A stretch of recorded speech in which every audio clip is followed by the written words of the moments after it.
Era uma tarde ensolarada no quintal. Léo e Bia estavam brincando na casa da árvore que o pai de Léo havia construído meses atrás. Era feita de madeira, com uma janela redonda, uma pequena porta e uma bandeira feita de uma fronha velha que dizia Quartel-General Secreto. Lá de cima, Léo espionava com binóculos de brinquedo. Capitã Bia, vejo movimento no jardim, ele disse seriamente. Será uma formiga gigante, Tenente Léo? Bia respondeu com uma voz cheia de suspense, segurando um ursinho de pelúcia como se fosse um soldado. Os dois caíram na gargalhada. Eles passavam horas inventando histórias na casa da árvore.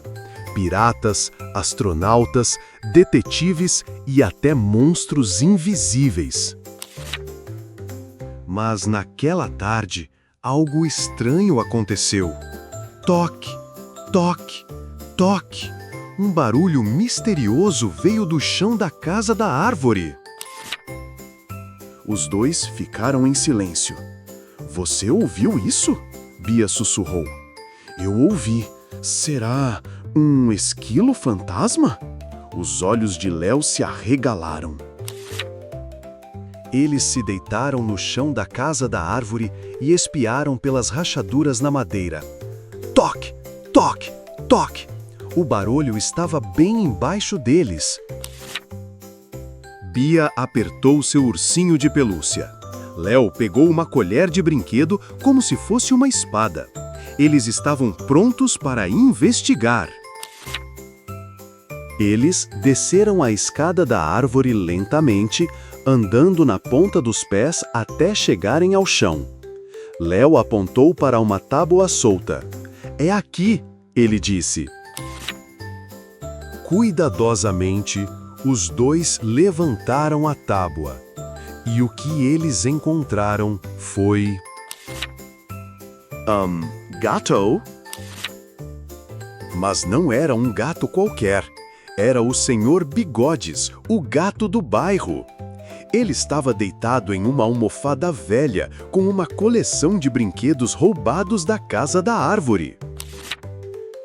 Lá estavam a colher-espada de Léo, o chapéu de pirata de Bia e até o diário secreto deles. Ó, Senhor Bigodes, é um espião! Bia gritou, rindo.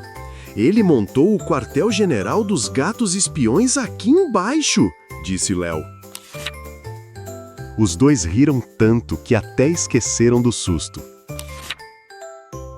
No final, eles fizeram um acordo com o Senhor Bigodes. Ele poderia ficar ali, mas só se parasse de roubar os brinquedos. Naquela noite, antes de dormir, Bia sussurrou. Amanhã, a missão é construir uma porta trancada. E colocar uma câmera de papelão, respondeu Léo. E assim, o Quartel-General Secreto se tornou o primeiro clube do mundo, com 2 crianças e um gato espião. Fim. Obrigado por ler